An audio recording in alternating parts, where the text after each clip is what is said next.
Thank you Maillard, हमें 20 minute देने के लिए। 20 मिनट में मैं मुख्य रूप से दो बात बताना चाहूंगा मिलाड।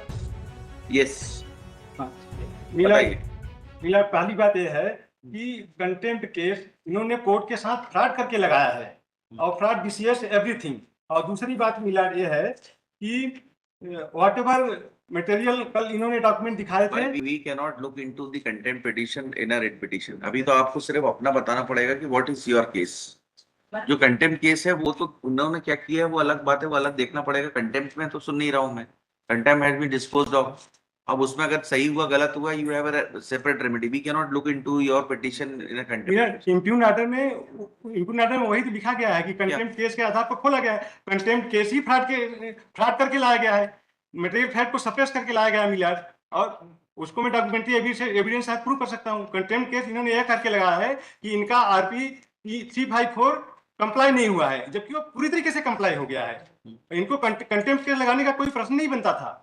वो कंप्लायंस पूरा सप्रेस किया, उसके बाद कंटेम्प्ट लगाया, जबकि कंटेम्प्ट उनको उसी समय डिसमिस होना चाहिए था। आप बताइए क्या बताना चाह रहे हैं, बताओ पॉइंट। अब मिलाड, ये सिनॉप्सिस था, para number 9 please kindly C.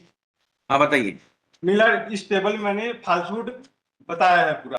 Contempt case number 311 में, जो कि पेज नंबर अनेक्शन नंबर 16 है, पेज नंबर 80 पर, जिसमें इन्होंने कहा है कि honourable court order dated 10/11/2009 passed in RP 354 has not been complied. ठीक है। P16 page number 80। हाँ। इसमें इन्होंने कहा है कि the honourable court order dated 10/11/2009 passed in RP 354 2009 has not been complied. जबकि हमने टेबल के दूसरे तरफ लिखा है एक्चुअल सच्चाई क्या है, it is fully complied with kindly see letter so and so. नहीं, पहले हम बताते हैं कि कंप्लायंस पूरा कैसे हुआ। इन्होंने रिप्रेजेंटेशन दिया, रिस्पांड नंबर 6 ने रिप्रेजेंटेशन दिया, और इसी ने उसको डिसाइड किया, और इनको 5 लेटर द्वारा किया कि ये कंप्लाई हो गया है। मैं डॉक्यूमेंट दिखा देता हूँ मिला। ये रेस्पॉन्ड नंबर है 8/6/24 8/6/24 पेज नंबर 37। कौन सा रिप्लाई में है? आप मतलब इनके रिजॉइंडर के रिप्लाई में, मतलब R6/24 पेज नंबर 37।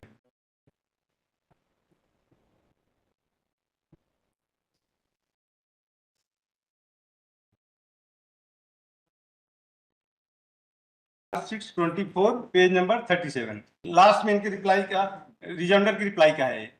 हाँ बताए ना, कौन सा बता रहे? R6 R6/24 page number 37। Page number 37। हाँ, माननीय उच्च न्यायालय इंदौर के रिव्यू पिटीशन। हाँ।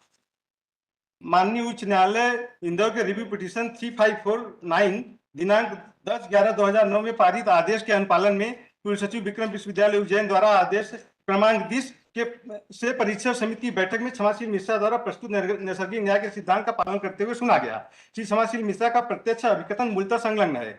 अभिमत, संलग्न अभिमत के संदर्भ में परीक्षा समिति का अभिमत है कि क्षमाशील मिश्रा द्वारा प्रस्तुत तथ्यों को कॉर्पोरेशन से अनुरोध है कि इन तथ्यों से महामहिम कुलाधिपति को अवगत कराना उचित होगा। महामहिम के पूर्व निर्देशों के परिपालन में अंतिम निर्देश महामहिम से प्राप्त कर ही तदुपरांत कार्रवाई की जाना उचित होगा। श्री क्षमाशील मिश्रा को सुनने के पश्चात समिति अनुभव करती है कि माननीय उच्च न्यायालय इंदौर के रिव्यू पिटीशन 3549 दिनांक इतना के आदेश से महामहिम जी को अवगत कराना उचित होगा। अब यह अभिमत कॉर्पोरेशन के मीटिंग दिनांक 9/3/10 में रखा गया। P9 page number 57। P9। हाँ, हमारा पिटीशन का P9 57 पेज नंबर।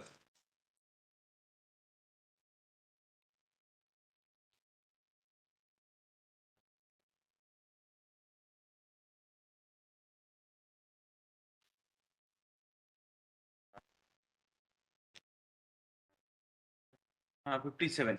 हाँ, श्री क्षमाशील मिश्रा के प्रकरण पर विचार एवं उनका पक्ष प्रस्तुत करने हेतु गठित समिति की अनुशंसा अनुमोदनार्थ टिप्पणी। श्री क्षमाशील मिश्रा द्वारा प्रेषित पत्र दिनांक 100 विचार करने हेतु समिति का गठन किया गया। समिति की अनुशंसाएं एक सीलबंद लिफाफे में है, जिनको कॉर्पोरेशन के सम्मुख खोला जाना है। निर्णय, न्यायालय के आदेशानुसार श्री क्षमाशील मिश्रा को पूर्व गठित समिति द्वारा सुनवाई का अवसर प्रदान किया गया। सुनवाई के पश्चात समिति की अनुशंसा को कॉर्पोरेशन के सम्मुख खोला गया एवं पूर्व में लिए गए निर्णय को समिति अनुशंसाओं के साथ माननीय कुलाधिपति जी को अवगत कराने का निर्णय लिया गया। अब यह माननीय कुलाधिपति जी को अवगत करा दिया गया। अब माननीय कुलाधिपति जी ने kindly see milord P9 page number 58। हाँ।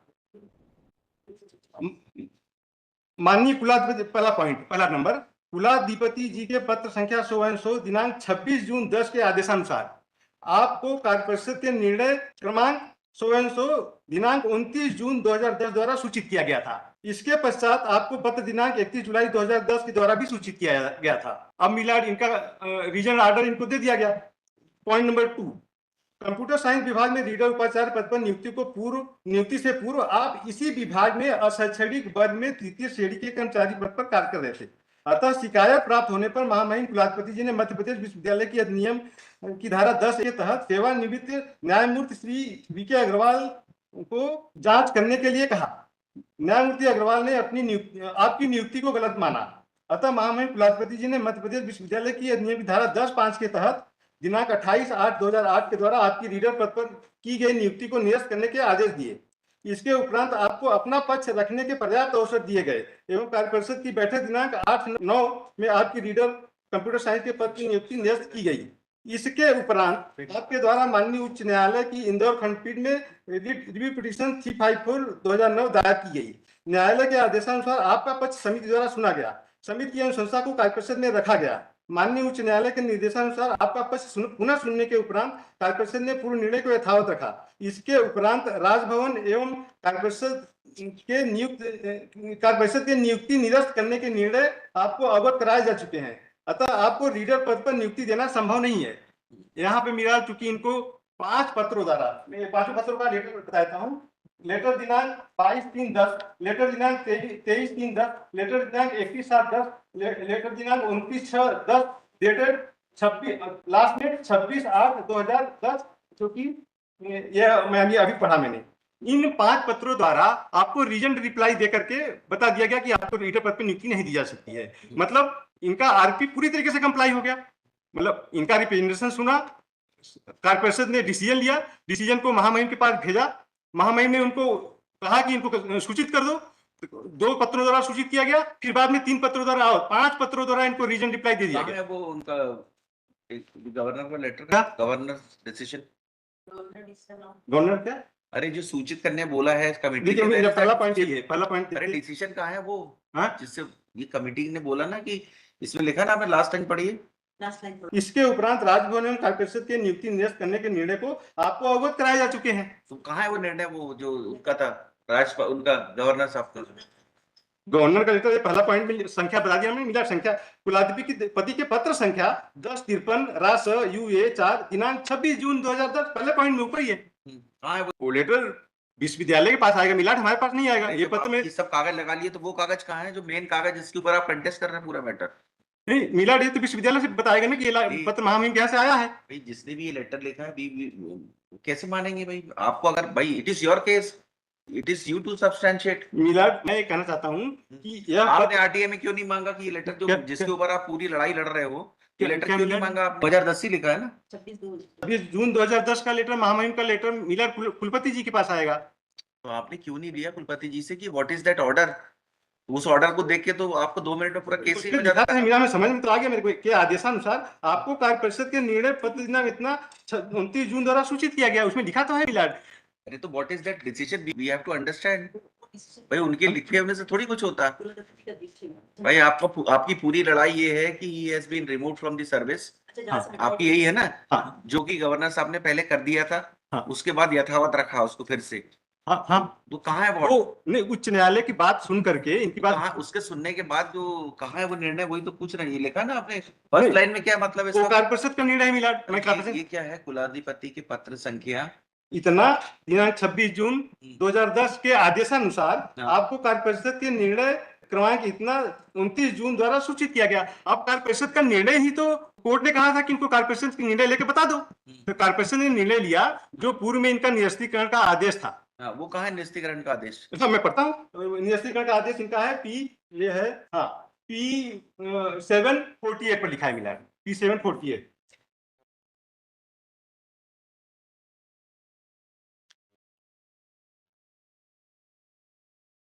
क्या है, पढ़िए। श्री समाशील मिश्रा उपाचार्य कंप्यूटर साइंस संस्थान विक्रम विश्वविद्यालय उज्जैन को सूचित किया जाता है कि माननीय मध्य प्रदेश उच्च न्यायालय खंडपीठ इंदौर द्वारा प्रकरण संख्या 61658 में दिए गए निर्णय अनुसार कार्य परिषद की बैठक दिनांक 26/3/9 में गठित समिति द्वारा की गई अनुशंसाओं के संबंध में कार्य परिषद की बैठक दिनांक 18/6/9 में गठित परिषद समिति की बैठक दिनांक 20/7/9 को आयोजित की गई। इस बैठक में श्री समाशील मिश्रा को 15 दिवस में लिखित रूप से उनका पक्ष प्राप्त किए जाने का निर्णय लिया गया। श्री मिश्रा द्वारा अपना पक्ष प्रस्तुत किया गया, साथ ही कुछ दस्तावेजों की प्रतियां मांगी गई। तदुपरांत समिति की बैठक दिनांक 30/7/9 को पुनः आयोजित की गई तथा श्री मिश्रा को द्वारा वांछित अभिलेख उन्हें प्रदान करने का निर्णय लिया गया। समिति के निर्णय के अनुसार श्री मिश्रा को विश्वविद्यालय के पत्र क्रमांक 27/8/9 द्वारा वांछित अभिलेख प्रेषित कर 7 दिवस में अपना पक्ष प्रस्तुत करने हेतु लिखा गया, परंतु श्री मिश्रा निर्धारित समय में अपना पक्ष प्रस्तुत करने में असमर्थ रहे। अतः कार्य परिषद ने बैठक दिनांक 8/9 को निर्णय लिया कि श्री समाशील मिश्रा की रीडर के पद पर की गई नियुक्ति के प्रकरण में उन्हें नैसर्गिक न्याय का अवसर प्रदान करते हुए उत्तर देने के लिए पर्याप्त समय दिया गया। श्री समाशील मिश्रा ने 8/9/2009 तक उत्तर नहीं दिया। कुलाधिपति महोदय के पत्र क्रमांक 100 दिनांक 28 अगस्त 2008 के पालन में Shri Samasheel Mishra reader computer science के कहाँ है वो ऑर्डर? वही ऑर्डर पूछ रहा हूँ, कहाँ है वो? मतलब ये जो ऑर्डर पढ़ रहे हैं ना, ये ऑर्डर रिव्यू पिटीशन के पहले का है। आप डेट देखें इसकी, 25/9/2009 का ऑर्डर है।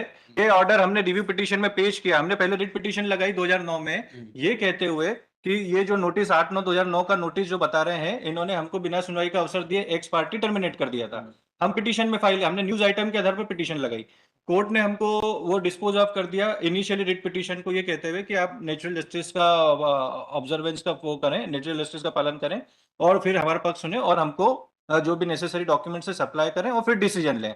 इस बीच में हमको ये 25/9/2009 का कम्युनिकेट हुआ। हमने रिव्यू पिटीशन लगाया कि आपने जो शोकॉज नोटिस का रिप्लाई हमको देने को बोला था, तो ये तो इन्होंने ऑलरेडी टर्मिनेट कर दिया हमको। तो कोर्ट ने ये कहा, उस पर यूनिवर्सिटी ने भी एग्री किया कि हम आपको फ्रेश अपॉर्चुनिटी ऑफ हियरिंग देंगे without being influenced by this order of 25/9/2000। Yes yes, तो ये कम से कम सही बताएं आपको। फैक्ट सही बताऊंगा मिला, इनको 3 पत्र दिए गए। आप रिव्यू पिटीशन का आप ऑर्डर देख लें, सब क्लियर हो जाएगा। रिव्यू पिटीशन में ये गए थे, उन्होंने जो रिव्यू पिटीशन लगाई थी वो इसलिए लगाई थी कि ये ऑर्डर उनके नोटिस में नहीं था। जब ओरिजिनल ऑर्डर हुआ तो ये गए, उन्होंने बोला कि हमको एक्सपर्टीज कर दिया है और हमको सुनने का मौका नहीं, सुनवाई का मौका नहीं दिया। उस बीच में इनको पता चला after passing of the final order कि this notice was issued wherein you have already taken a decision that to terminate him. Yes, ऐसा नहीं मिला। मैं पेज नंबर 53 देखें मतलब। पहले ये जो 25/9/2009 का लेटर है, ये रिव्यू ऑर्डर के पहले का है कि नहीं?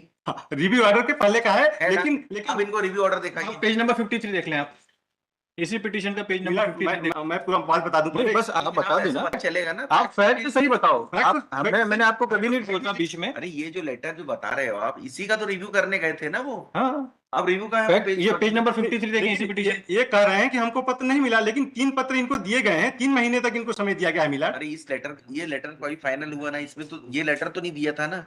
ये जो लेटर है 25/9/2009 का, 25/9 लेटर का ये तो टर्मिनेशन, उसके पहले 3 लेटर दिए गए। अरे लेकिन ये ऑर्डर दिया होगा, बट ये ऑर्डर उनको मिला था क्या? नहीं मिला था, इसीलिए तो ये रिव्यू पे गए ना इस ऑर्डर को लेके। नहीं, ये तो मिला था, टर्मिनेट कर दिया, इनको ऑर्डर मिल गया। अरे तो तब मिला, तभी तो पता चला इनको कि जिस ऑर्डर के लिए गए थे उस ऑर्डर के बाद इनको ये ऑर्डर बाद में मिला उनको 25/9 का। नहीं ऐसा नहीं मिला। पेज नंबर 53 पढ़ लें, इनको बोला आप पढ़ के बता दें, खुद भी समझ जाएंगे। 53 पढ़िए, पेज नंबर 53 आप पढ़ दो पूरा, यहाँ से पढ़ दीजिए पूरा। 53 पढ़िए। हाँ, पेज नंबर 53 में पढ़िए, रिव्यू पिटीशन है मिला। अरे ये रिव्यू पिटीशन पढ़ो तो। According to the petition. According to the petitioner, while directing the respondent to reconsider the matter afresh, court has not quashed the order of cancellation of 25/9, and this may come in the way of the petitioner as also in the way of the respondent while considering the matter afresh. It has also been argued. इसका क्या एक minute, इसका क्या मतलब है कि ये जो 25/9/2009 का ऑर्डर है, इसको कोर्ट ने क्वैश नहीं किया ना, कैंसिल किया। अगर इसको कैंसिल नहीं किया है मेन ऑर्डर में, तो this will come in the way when the authority will take a fresh decision. हाँ, आगे भी देखें, आगे भी देखें। अबे आप पढ़िए आगे।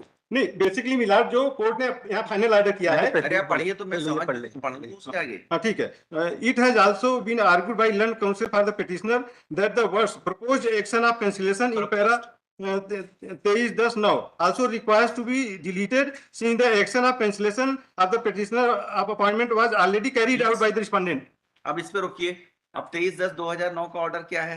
23/10/2 में चूंकि हम प्रपोज एक्शन के अगेंस्ट गए थे, तो उन्होंने वो प्रपोज एक्शन लिख दिया, पर अब जब हमको मिला कि ये तो ये ऑर्डर हमने टर्मिनेशन के इन्होंने ऑलरेडी कर दिया, ये जो तो हमने रिव्यू फाइल करी ये थी। जो सर, ये जो 23 ये जो रेट पिटीशन में गए थे, इन्होंने बोला कि there is an apprehension that they may propose cancellation of his appointment. मीरा 25/9 को तो टर्मिनेट कर दिया गया, उसको ये चैलेंज करने गए अरे थे। भाई 25/9 को टर्मिनेट के वो मिले ही कहाँ ऑर्डर, वो ये तो रिव्यू में लगाया उन्होंने Review बाद में में। लगाई। 25/9 को टर्मिनेट करने का लेटर मिला उनको सिविल कंट्रोल। अरे भाई 25/9 को जब इनको मिला नहीं तो चैलेंज कैसे करने गए? ये चैलेंज नहीं किया ना उसको, उन्होंने लिखा there is a proposal to cancel this.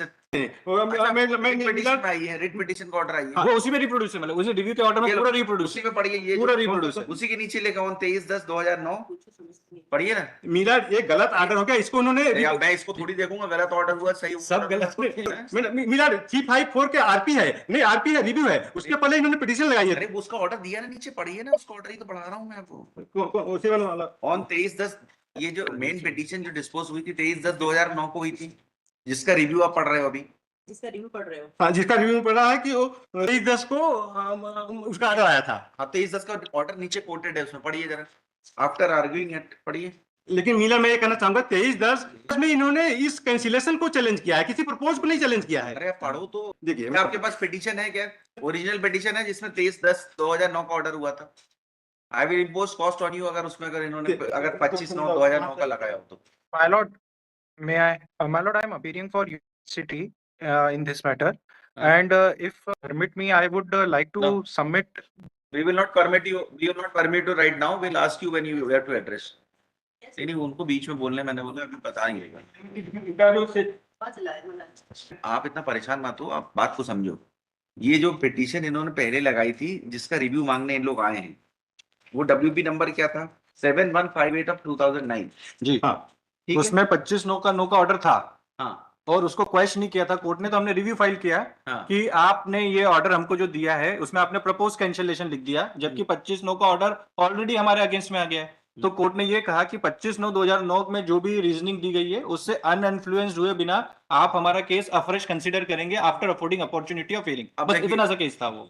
इसको पलटाइए, एप्लीकेशन रिव्यू पेज 52, इसमें लिखो the petition has filed WP number 7158 of 2009 before this court challenging the order dated 25/9/2009 issued Yes. by the respondent number 2, thereby cancelling the appointment of the petitioner on the post of reader. Yes ठीक है? Yes फिर उसमें लिखा क्या है? The writ petition was disposed of with the direction to the, अब इसमें क्या हुआ जब ये फाइनल ऑर्डर हुआ, ये तो वो 23 उसका क्वेश्चन रह गया। 23 सुनिए तो 23/10/2009 को जब फाइनल ऑर्डर हुआ उसमें इसको क्वैश नहीं किया जिस ऑर्डर को इन्होंने चैलेंज किया था मेन पिटीशन में। जो आप बोल रहे हो ना वो ठीक बोल रहे हो कि ये जो 25/9/2009 का ऑर्डर था इन्होंने चैलेंज किया रिट पिटीशन में, समझना। चैलेंज किया। क्वैश नहीं हुआ, हाँ हाँ, इन्होंने रिव्यू लगाया, इन्होंने बोला आपने सब अलाउ कर दिया है, आपने बोला है कि फिर से सुना जाए, सब कुछ करा जाए, बट जब तक ये ऑर्डर क्वैश नहीं होगा तो ये they will be influenced by the order, क्योंकि वो order is already in existence by which they have already cancelled my appointment. Yes मीरा 7158 के सारी बात सुनने के बाद में कोर्ट ने क्वेश्चन नहीं किया, मतलब क्वेश्चन करने के लायक नहीं है, क्योंकि गवर्नर जी का आदेश इन्होंने चैलेंज नहीं किया है। अच्छा ठीक है, जिसके आदेश पर इनके आदेश ये 25/9/2009 का क्या ऑर्डर था? उसमें ये कम्युनिकेट हुआ था कि आपका ये जो है पुराना जो ऑर्डर है वो यथावत रखा जा रहा है। नहीं नहीं, ओरिजिनल टर्मिनेशन है, 25/9 ओरिजिनल टर्मिनेशन है। 25/9 हाँ। Confirming the order of the governor, हाँ, गवर्नर के आदेश पर टर्मिनेट कर दिया। ठीक है ना? हाँ, That means that this 25/9/2009 order is in confirmation of the order which has been passed by the governor. Governor ji. हाँ हाँ ठीक है ना? हाँ मेन पिटीशन में ये ऑर्डर क्वैश नहीं हुआ, इन्होंने आरपी लगाई, समझना, हाँ आरपी लगाई, उन्होंने बोला कि आपने सब पूरा ऑर्डर कर दिया, बट ये इम्प्यून ऑर्डर जिसको हमने चैलेंज किया था इसको आपने क्वैश नहीं किया, because of that this order will come in the way when they will reconsider my case afresh after hearing all the parties. हाँ। तो आरपी में सिर्फ इसी को क्वैश किया है उन्होंने कि फिर से सुना जाए। That means once this order is quash it is no more in existence. नहीं क्वेश्चन तो देखिए सर, आप कोर्ट ने मुझे समझा लीजिए, फिर मैं आप ही लिखवा लीजिए, फिर अब ऐसे में तो अनएंडिंग चलेगा ना, या बात को तो मानो बात। मिला, कोर्ट ने कुछ समझ करके इनके क्वेश्चन नहीं किया ना, क्वेश्चन करने लायक नहीं था तभी तो क्वेश्चन नहीं किया ना। हाँ, अब आप उसका मेन ऑर्डर पढ़िए, जिस ऑर्डर को इन लोग रिव्यू पे लाए हैं, इसमें मेन ऑर्डर में पढ़ देता हूँ। After arguing at length it has been quoted here in the review petition में नीचे कोट किया है। यस आप पढ़िए उसमें 23/10 को क्या लिखा, पढ़िए ना, उसको आगे पढ़ो आप, Said petition was disposed of with the following order. पढ़िए। After arguing at length, it has been argued by the learned counsel appearing on the Argued नहीं है, agreed agreed agreed agreed. it has been agreed. हाँ, agreed का क्या मतलब हुआ कि सब दोनों पार्टियां जो भी थी उस समय, कौन सी पार्टीज थी इसमें? ये विश्वविद्यालय यूनिवर्सिटी एंड अब आप तो नहीं थे, यूनिवर्सिटी और ये थी, दोनों ने एग्री कर लिया कि भाई वो जो ऑर्डर था वो इनको बिना सुने किया। अब आगे पढ़िए, आगे पढ़िए, पढ़िए ना। agreed by the Learned Council appearing for the party that this petition may be disposed of by affording an opportunity to the petitioner to submit reply representation against the proposed action of the cancellation of his appointment on the post of reader in the respondent university. It has been stated by Sri Ashutosh Nimgaonkar, Learned Counsel for the petitioner, that if the petitioner submit his reply representation within 2 days from today, the same shall be considered and reasoned order shall be passed by the competent authority as judicially as अब एक minute रुकना। इसका क्या मतलब है? अगर ये जवाब पेश करेंगे तो we will pass a reason order. हाँ। रीजन ऑर्डर कब तक पास नहीं होगा? जब तक कि पुराना ऑर्डर इन एग्जिस्टेंस है। पुराना ऑर्डर ऑलरेडी एग्जिस्टेंस में है, तो नया ऑर्डर कैसे पास कर सकते हैं आप? नहीं कर सकते थे ना।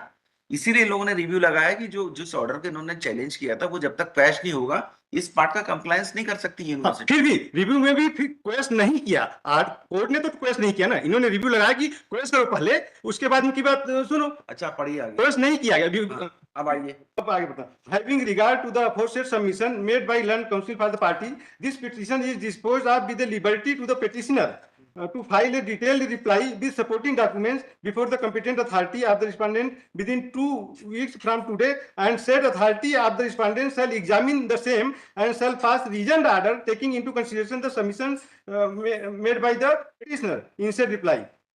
Appropriate decision shall be taken by the competent authority of the respondent within 3 months from the date of the receipt of the petition's representation. With the aforesaid direction, the petition stand up. इसमें basically ये कहा कि इनके representation को फिर से सुनो। Question नहीं किया, क्वेश्चन नहीं किया। अरे आप फिर से पढ़ो एक बार। ये रिव्यू का ऑर्डर है, अरे इसके ये आगे इसका रिव्यू का आगे इन्फ्लुएंस लिखा है ना। नहीं, अभी आगे बढ़ूं। हाँ हाँ देखिए, having heard Learned Counsel for the parties, I am inclined to dispose of this review petition, making slight clarification modification हाँ। in the order 23 now passed in the aforesaid read petition to the extent that the petitioner may submit reply representation against the so called notice dated 27/8 annexure P19 of the read petition 7158 within a period of 2 weeks from today, in case the petitioner submit application within 3 days from today demanding some additional ये document. नीचे वाले paragraph में आओ। हाँ, आप पढ़िए ना उसको। हाँ, The petitioner reply shall be considered. the petitioner reply shall be considered and a reasoned order shall be passed by the competent authority, the respondent, as expeditiously as possible, preferably within 4 weeks from the date of the receipt of the copy of the reply. While deciding, important है, पढ़िए। while deciding the petitioner's matter after receipt of his reply representation, the respondent shall not be influenced by the decision taken by them which was communicated to the petitioner by 25/9. इसका मतलब क्या है? इसका मतलब मिला है कि 25 ने ऑर्डर के इन्फ्लुएंस हुए बिना उसको, मतलब चलो मैं तो मान लेता हूँ कि उसको सेट असाइड मान लो, मैं कहता हूँ सेट असाइड मान लो, उसको सेट असाइड मान लो। अब आप पेटिशनर के रिप्रेजेंटेशन को सुनो।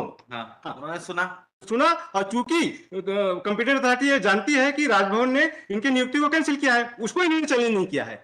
अरे भाई उसी ऑर्डर को इन्हें कम्युनिकेट किया है ना, वही तो पूछ रहा हूँ। राजभवन की नियुक्ति का ऑर्डर कहाँ है?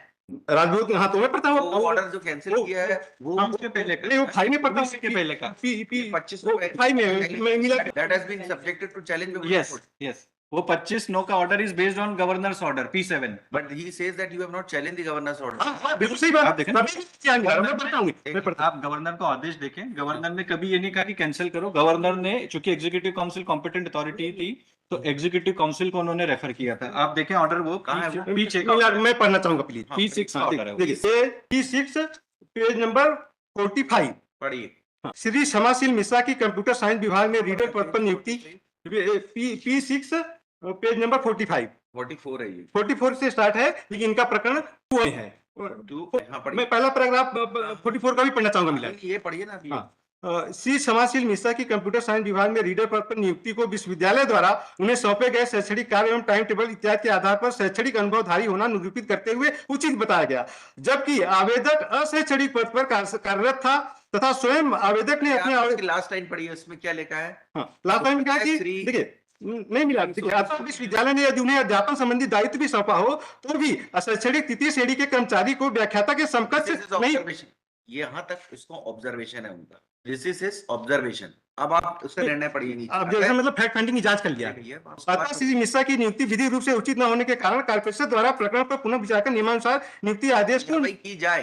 हाँ? आप कहाँ से कहाँ पढ़ रहे हो आप? उसके बाद पढ़ो ना, अतः श्री अतः श्री शर्मा से अतः श्री श्री मिश्रा की नियुक्ति विधिक रूप से उचित न होने के कारण हाँ, कार्यपरिषद द्वारा प्रकरण में उन्होंने बोला ये नियुक्ति ठीक नहीं है, हाँ। इस पे पुनः विचार किया जाए। ये नहीं बोला कि अभी इसको निकाल नहीं, दो। क्योंकि इन्होंने उनको नियुक्ति करके भेजा है। अब आप ही सब समझा देंगे तो फिर ये सब कोर्ट में आए क्यों आप? मिलाड इसको सही तरीके से मैं समझा। अरे मैं आपको बोल रहा हूँ ना, उन्होंने ये माना है कि इनकी नियुक्ति गलत है, सब कुछ है, ये बोल रहे हैं, ठीक है। उसके बाद उन्होंने एग्जीक्यूटिव काउंसिल को दे दिया है कि आप इस पे पुनः विचार करें और इस पे निर्णय लें। उन्होंने नहीं नहीं मेरा ऐसा इसका मतलब नहीं है। इसका मतलब अब ऐसा करिए, डीबी में आप इसका मतलब समझा लेना कि इसका क्या मतलब है। भाई मैं तो इतनी हिंदी समझ पाता हूँ जितना मैं पढ़ पा रहा हूँ। प्लीज मैं एक बार में फिर पढ़ सकता। उन्होंने इनको सही नियुक्ति को नहीं माना से तो मैं पढ़ता हूँ। मुझे ये बताओ, अतः से पढ़िए, अतः विश्वविद्यालय ने यदि उन्हें अध्यापन ये अतः से पढ़िए ना, अतः श्री क्या लिखा है उसमें पढ़िए ना, तो लास्ट की 3 लाइन। अतः श्री मिश्रा की नियुक्ति विधिक रूप से उचित न होने के कारण। हाँ, इसका मतलब है कि इनकी नियुक्ति उचित नहीं है, उनका ऑब्जर्वेशन है ये। आगे बढ़िए, उसके बाद क्या है? उचित न होने के कारण कार्य परिषद द्वारा प्रकरण में पुनः विचार कर। इसका क्या मतलब है? कार्य परिषद कौन होता है? कॉम्पिटेंट अथॉरिटी कार्य परिषद है। अरे मतलब कौन है कॉम्पिटेंट? मतलब एग्जीक्यूटिव काउंसिल ही होगा ना। हाँ, एग्जीक्यूटिव काउंसिल है। हाँ, मैं पुनः विचार मतलब इसको रिकंसिडर करें। हाँ। It was the observation of His Excellency the Governor that his appointment was not in line with the जो भी regulations है, जो भी उन्होंने माना कि नहीं होना चाहिए था। हाँ। But he could not have taken a decision and he has not taken a final decision. He has remanded the matter to the Executive Council कि ये मेरा observation है, बाकी आपको decide करना है, you decided. ठीक है मिलाड, तो अब इस क्लॉज 2 में पढ़ने वाला है किसी का पेज नंबर 47 पेज नंबर नहीं अब मिलाड इसके बाद कार्य परिषद just a second page number 47 clause 2 पढ़िए। उससे सब क्लियर हो जाएगा। आप उसको पढ़िए। पढ़ा रही है। ये तो आप ये कुछ भी कहीं से कहीं बोल के टाइम एक मिनट इधर ये पढ़ने का बोल रहे साहब। अच्छा, निर्देशानुसार अनुरोध है कि कार्य परिषद की बैठक तत्काल आहूत कर महामहिम कुलाधिपति जी के उपरोक्त निर्देशों के परिप्रेक्ष्य में कार्य परिषद के समक्ष प्रकरण पुनः विचार हेतु प्रस्तुत किया जाकर कार्य परिषद के निर्णय एवं की गई कार्रवाई से इस सचिवालय को 1 माह के अंदर अवगत कराएं। ठीक है ना? इसका मतलब क्या है? The office of the excellency the governor has directed the executive council कि ये जो एजेंडा जो और भी पॉइंट्स थे, हाँ। जिसमें 2 का इनका भी था, हाँ। इसमें उनका ऑब्जर्वेशन ये था कि इस अपॉइंटमेंट इज नॉट लीगल, जो भी है, but it directed the executive council to reconsider the matter and after reconsidering जो भी निर्णय होगा उसको अवगत कराएं उनसे। हाँ ठीक है। तो आप इतनी देर से बोल रहे हो उनको वहां से गवर्नर साहब ने अलग कर दिया था, फिर इन लोगों ने फिर वैसा कर दिया, या ये खबर सब रखने रिव्यू की- के पहले का ये सब डेवलपमेंट कैसे है। होगा बताइए ना। अब देखिए मिला, अब ये ऑर्डर आ गया। अब कार्य परिषद ने देखिए ये ऑर्डर 28/8/2008 का है। 28/8/2008 का है। पूरा 1 साल तक सब कुछ होता रहा, रिव्यू कमेटी और ये सब होता रहा, और 2009 में इनकी नियुक्ति नियत की गई है। वही 25/9/2009 25/9 भाई इसीलिए तो मैं बोल रहा हूँ कि ये अब ये नियुक्ति क्यों नहीं हुई, ये एग्जीक्यूटिव काउंसिल ने इतना लेट क्यों किया, ये वो जाने। बट एनी हाउ 2009 में उन्होंने कंप्लाई किया इस ऑर्डर को, करा। हाँ। अब आप बात बीच में मत बोलना। ये ऑर्डर को उन्होंने कंप्लाई किया, इस ऑर्डर को। हाँ, comply किया। अब इनका कहना था, हाँ। मैं नहीं कह रहा ना, आप कह रहे, इनका कहना था कि उस निर्णय में इनको अपॉर्चुनिटी ऑफ हियरिंग नहीं मिली, and he filed a petition which is mentioned here, वो WP नंबर जिसका रिव्यू उन्होंने किया। राइट और रॉन्ग, ही फाइल्ड। रंग मैं बताता हूँ। अरे भाई आप अभी मेरे को बता दो, मैं कुछ नहीं हाँ, कर बता दीजिए।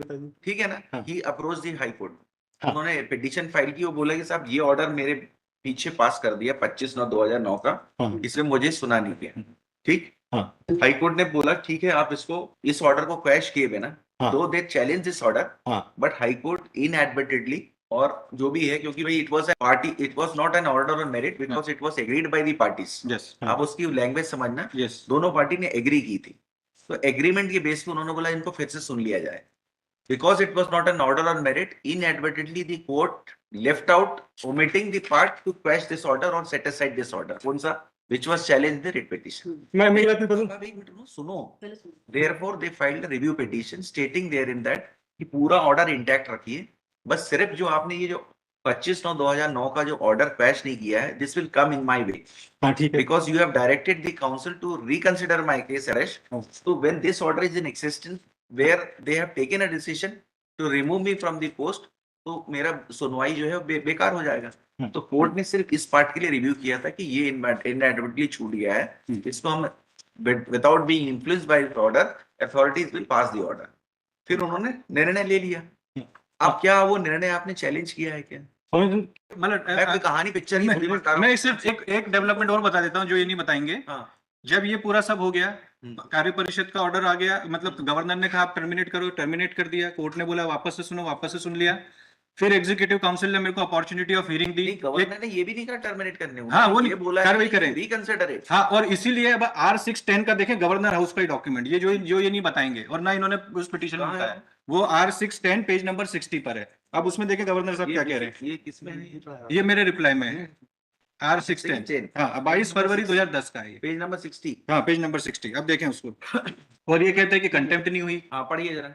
उपरोक्त विषय के संदर्भ में अवगत हो कि विश्वविद्यालय में की गई नियुक्तियों की जांच स्वयं के तहत कराए जाने के तहत सचिवालय पत्र दिनांक ये 28/8/2008, वही वाला जो अभी गवर्नर साहब का पढ़ा इन्होंने, के द्वारा प्रकरण में कार्यवाही हेतु महामहिम कुलाधिपति के अंतिम निर्देश संशोधित किए जा चुके हैं।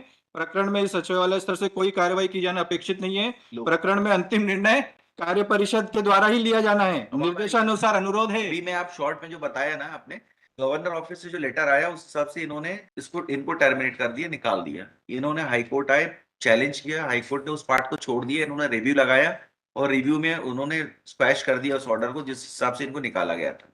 फिर से एग्जीक्यूटिव काउंसिल ने कंसिडर किया मैटर को, करा। वो कहाँ है निर्णय? Executive council remand of the matter, after remand of the matter, ये भी इन्होंने नहीं बताया। ये है एनेक्शर पी, उन्होंने 6 मेंबर की कमेटी बनाई, P19। P19। हाँ, 11/9/2008 को, पेज नंबर 96 पे। जब गवर्नर साहब ने बोला एग्जीक्यूटिव काउंसिल के सामने रखो, तो executive council has constituted A 6 member committee. Page 96 जी, 96 कहाँ पे? P19 अभी के डॉक्यूमेंट है। इसमें आप देखें लॉर्ड, 19 पहले उस पे ही लिखा है वो। ये P19 तो हमने आपके टेलिंग लाइन मिसगाइडिंग वाली चीजों को बताया है कि आप अब इतनी बोल रहे हैं। उसमें देखें लॉर्ड, ये what the council has done. इसमें क्लॉज नंबर 2 निर्णय देखें, नंबर 2 का निर्णय, कहाँ पर है ये पेज नंबर 97। बिंदु क्रमांक 2, श्री श्यामाशील मिश्रा की नियुक्ति निरस्तीकरण के संदर्भ में राजभवन से मूल दस्तावेज प्राप्त कर नियमानुसार कार्रवाई करने हेतु निम्न समिति गठित की जाती है। गठित समिति परिशिष्ट 1 में संलग्न है। और परिशिष्ट 1 देखें आप पेज नंबर 99 पर। यस, ये 6 मेंबर की कमेटी इन्होंने कॉन्स्टिट्यूट कर दी 11/9/2008 को, और गवर्नर साहब का ऑर्डर था 28/8/2008 का। फिर इसी कमेटी ने इसके बाद मैं पूछ रहा हूँ ये जो फाइनल आफ्टर द आरपी, हाँ, आफ्टर आरपी ये हुआ। आफ्टर आरपी 10 मैंने अपना रिप्रेजेंटेशन दिया P21 का 23/11/2009 को, तो इन्होंने R624 से फिर एक कमेटी कॉन्स्टिट्यूट की 3/2010 को, उस रिप्रेजेंटेशन को डिसाइड करने के लिए। R624 एडिशनल रिप्लाई के साथ 3/2010 का डॉक्यूमेंट है वो। भेजे ये कहाँ पर है? ये R624 पेज 37। जी हाँ, बताइए। हाँ, अब इसमें देखें वो रिव्यू का जिक्र है। उसके बाद इन्होंने कहा कि परीक्षण समिति की बैठक में क्षमाशील मिश्रा द्वारा प्रस्तुत नैसर्गिक न्याय का पालन करते हुए सुना गया। क्षमाशील मिश्रा का कथन संलग्न है। अभिमत संलग्न अभिकथन के संदर्भ में परीक्षण समिति का अभिमत है कि श्री क्षमाशील मिश्रा द्वारा प्रस्तुत तथ्यों पर कार्य परिषद से अनुरोध है कि इन तथ्यों से महामहिम कुलाधिपति को अवगत कराना उचित होगा।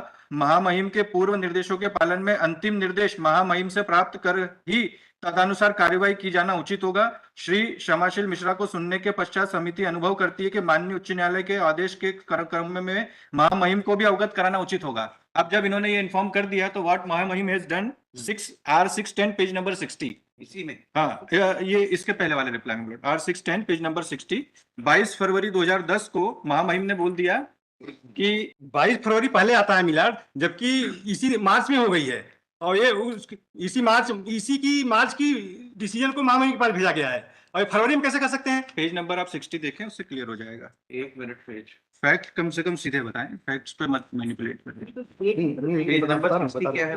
R610 page number 60। हाँ, अब इसकी डेट है 22 फरवरी 2010, हाँ, और वो जो डॉक्यूमेंट मैंने पढ़ा था वो 2010 की बैठक के परसुएंस में था, उसके पहले का था। 2 हाँ, 2010 हो गया फरवरी, है ना। अब तो फरवरी को उसको कार्य में रखने के लिए कहा, और मार्च में कार्य परिषद में रखा गया है। नहीं, 2 फरवरी को उन्होंने लिखा है कि इसको जो है रेफर किया जाए। कार्य परिषद वाला भी बता रहा हूँ मैं, कार्य परिषद से नहीं बता रहा हूँ। ये मीटिंग जो हुई, जो कमेटी कॉन्स्टिट्यूट हुई थी 6 मेंबर की, उसने ये 6 मेंबर ने कहा कि अब महामहिम को वापस बता दें, हमने इनको सुन लिया, हमने हमारा रिप्रेजेंटेशन भी फॉरवर्ड कर दिया महामहिम को। अब महामहिम व्हाट महामहिम has done, he has said, नहीं, कार्य परिषद में रख करके महामहिम को बताया जाए, ये कहा गया। अभिमत फिर से एक बार अभिमत हमें पढ़ूंगा फिर से मिलाद। पढ़िए ये पढ़िए ना आप, हाँ, इसको बताइए। अभी 22 फरवरी 2010 में महामहिम ने कहा कि भाई इसमें हम ऑलरेडी 28/8/2004 को निर्देश संसूचित किए जा चुके हैं।